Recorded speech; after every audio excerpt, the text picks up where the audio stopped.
اعوذ باللہ من الشیطان اللعین الرجیم بسم اللہ الرحمن الرحیم الحمد للہ والصلاة علی اہلہا اما بعد فقد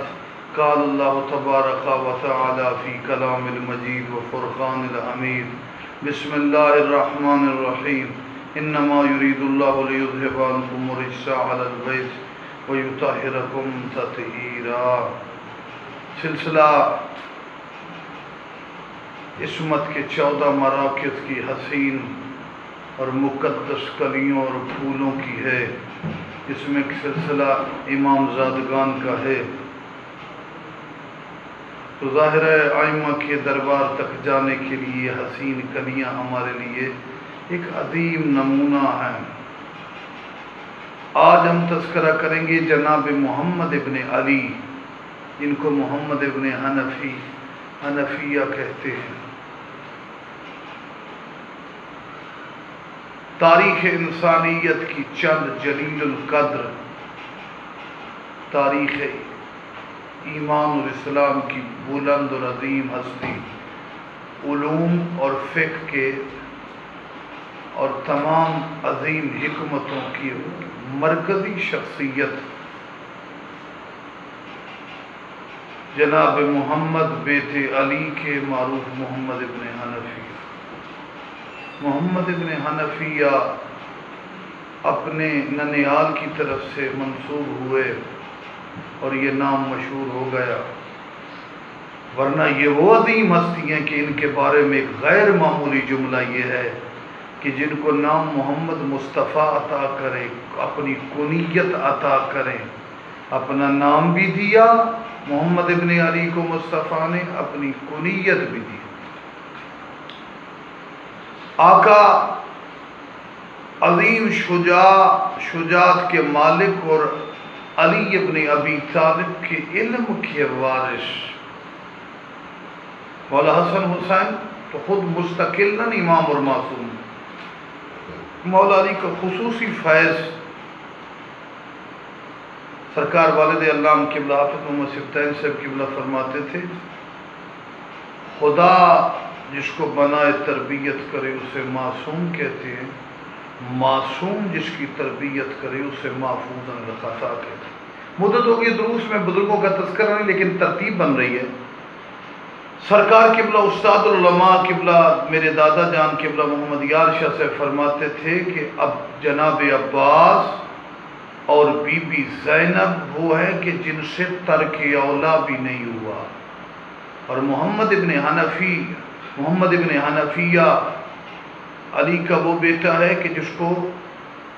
مولا علی نے جن کے بارے میں سوگنامہ آل محمد دوسری کتابوں میں کہ میرا یہ بیٹا گناہ نہیں کرتا، یعنی عصمت صغرا یا محفوظ عن الخطا ہستیوں میں عصمت صغرا کا منصب رکھنے والے محمد ابن حنفیہ، محمد ابن علی عظیم مقام کے مالک۔ یہاں پر میں نے لفظ مبالغہ نہیں کہا، بلکہ بعض لوگوں کی اپنی کجروی ہے اور نہ جاننا ہے کہ وہ سب کہتے ہیں کہ جی معصوم صرف 14، حالانکہ یہ غلط بیان ہے۔ ہاں عصمت کبریٰ پر فائد ہیں 14 بڑے معصوم ہی ہے، ان کے علاوہ انبیاء معصوم، ملائکہ معصوم، اور عصمت صغریٰ میں جناب عباس محمد ابن حنفیہ خود معصوم ہے، کم کا لقب معصوم ہے اس لیے کہ بی بی عصمت صغریٰ کے درجے پر ہے۔ میں نے عرض کیا محمد ابن حنفیہ شجاعت، علم اور کمالات کے مالک تھے، اور کربلا جانے کے امام حسین کے کربلا جانے کے بعد حجاز طائف کے لوگوں میں دین کے ہادی، امام خود حکمت سمجھتا ہے، مولا نے کچھ احباب کو کربلا لے کر نہیں گئے جس سے محمد ابن حنفیہ بھی ہیں، تو مکے میں تاکہ لوگ بے وارث نہ ہو جائیں، لوگوں کو مسائل کا پتہ چلے۔ محمد ابن حنفیہ کا کی شجاعت صفین جمل میں بہت بڑی ہے، کہ دشمنوں کے لشکروں کو علی کا بیٹا جس کا نام محمد ہے اپنی تلوار کی یلغار اور شجاعت سے پسپا کرنے والا اور شجاعت کو منوانے والا جمل الصفین۔ اس کے بعد ایک ایسا زخم تھا کہ جنگ نہیں کر سکتے تھے، پھر یہ کہ مصلحت تھی کہ مکہ میں بھی رہے، علوم بڑے پھیلائے، علمی کام کیا، جن میں سے آقا کے معروف شاگرد جناب مختار بھی ہیں، اور بھی بہت بڑی لائن ہے۔ ناو، علم ناو ادبیات کے لحاظ سے بھی آقا کے بڑے شاگرد ہیں۔ فقہ اور حدیث ان سے بہت زیادہ لوگوں نے لی، چونکہ علی کا بیٹا تھا، چونکہ علی کا امام بیٹا نہیں، تو امامت کے بعد جیسے سرکار کربلا میں جناب عباس تمام چیزوں پر فائز تھے، تو جناب محمد ابن حنفیہ بھی امامت کے بعد خاصے کمالات رکھتے تھے۔ آقا کا عظیم کردار کے سرزمین حجاز اور مکہ اور طائف میں کربلا کے واقعے کے بعد شیعوں کو سنبھال کے رکھا، تربیت کی، بتلایا، مشکل حالات دیکھے، مظلومیت کا دور بھی دیکھا کہ آقا کو مکہ کے گورنر نے عبداللہ بن زبیر نے پابند بھی کیا، لیکن اس کے باوجود طائف چلے گئے اور پھر باقی ماندہ زندگی وہاں تبلیغ ترویج کے ساتھ گزاری۔ یہاں پر ایک بات کی میں وضاحت کرتا چلوں، امام زادگان کا بھی بڑا مقام ہے اور کچھ ناموں سے اشتباہ ہو جاتا ہے، جیسا کہ محمد ابن حنفیہ، اور بھی محمد ہے، محمد ابن حنفیہ اسی لیے عموماً تاریخ میں لکھا گیا تاکہ ان کا امتیاز اور خاندان کی وجہ سے علی کے بیٹے باقی خاندان میں بھی محمد تھے، ان کا امتیاز ہے۔ اسی طرح بس اوقات اشتباہ ہو جاتا ہے، جیسے مزار شریف میں بعض لوگ یہ ذہن میں ایک غلطی رکھتے ہیں، اشتباہ رکھتے ہیں کہ مزار شریف میں مولا علی کا مزار ہے۔ یہ تو چونکہ تاریخ اور واقعات سے واضح ہے کہ مولا نجف میں مولا کا مزار ہے ہمیشہ سے، اس پر کوئی دوسری رائے ہے ہی نہیں۔ مزار شریف میں اس طرح اشتباہ ہوا، غلطی ہوئی کہ مزار شریف میں ایک امام زادہ ہیں جن کا نام ہے علی ابن ابی طالب، سید بھی ہیں، امام زادہ بھی ہے، امام کی اولاد سے بھی ہے، اتفاق ان کا نام بھی علی ابن ابی طالب۔ جیسے ہماری تاریخ میں ایک عالم دین گزرے ہیں علماء کی لسٹ میں، ان کا نام علی ابن ابی طالب۔ علی ابن ابی طالب عالم ہونا اور ہے، علی ابن ابی طالب امام زادہ ہونا اور ہے، لیکن ابو طالب کا لال جو ولایت کا بادشاہ اور مصطفیٰ کے بعد سب سے افضل وہ فقط مولا علی ہے جو امام اول ہے۔ اسی طرح علی کا یہ بیٹا بھی شجاعت کی میراث بھی رکھتے تھے، علم کی میراث بھی رکھتے تھے، اور پھر واقع کربلا کے بعد کربلا کا مروج بھی یہی۔ چونکہ جناب مختار ان کے مرید بھی تھے، شاگرد بھی تھے۔ مختار کس کام کے بعد، چونکہ علی کا کریم بیٹا ہے، لجپال بیٹا ہے،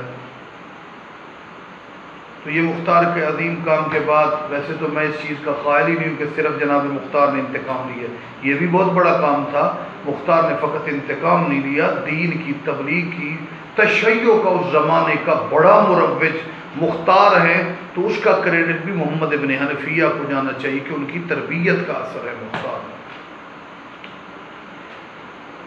جناب محمد ابن حنفیہ چونکہ یہ وہ خاندان ہے کہ جب مختار نے انتقام لے لیا اور سادات کے دلوں کو ٹھنڈک پہنچائی، محمد ابن حنفیہ نے اجر دیا۔ کیا اجر دیا؟ اولاد عبد المطلب کے حوالے سے بات کی۔ اولاد عبد المطلب میں مصطفیٰ بھی ہے، مرتضیٰ بھی ہے، مجتبیٰ بھی ہیں، سید الشہداء بھی ہیں، باقی سب۔ ابن نماہلی نے لکھا، بہت جلیل القدر علماء میں سے، کہ جناب محمد ابن حنفیہ نے مختار نے کہا مختار کے بارے میں، جب مختار نے قیام کر کے انتقام لیا، منتقم کرار بن کے 3,83,000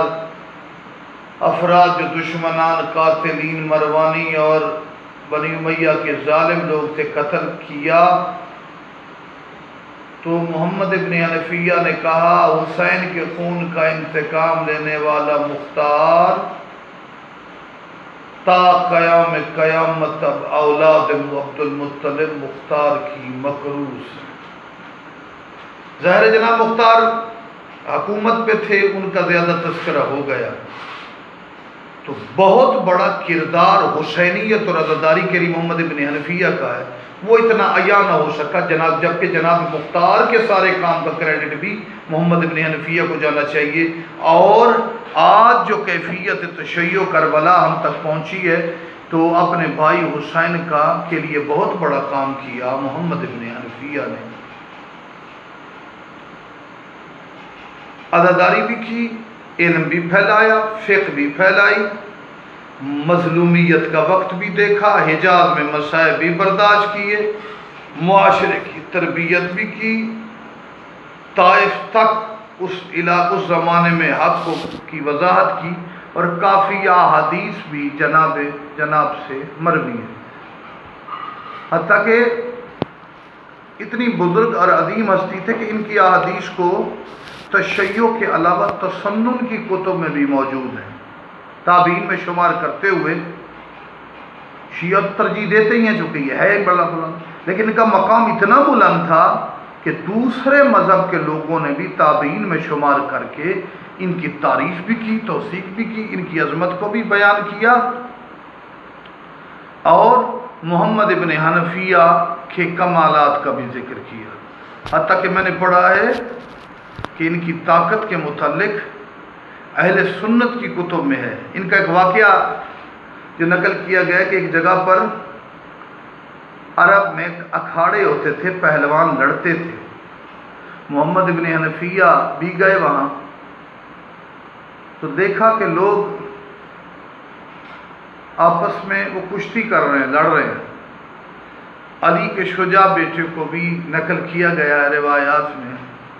جناب محمد ابن حنفیہ بھی اس اکھاڑے میں آئے تو کہا کشتی نہیں، میں فقط یہاں پہ بیٹھا ہوں، مجھے اس جگہ سے حرکت دے کے ہلا دو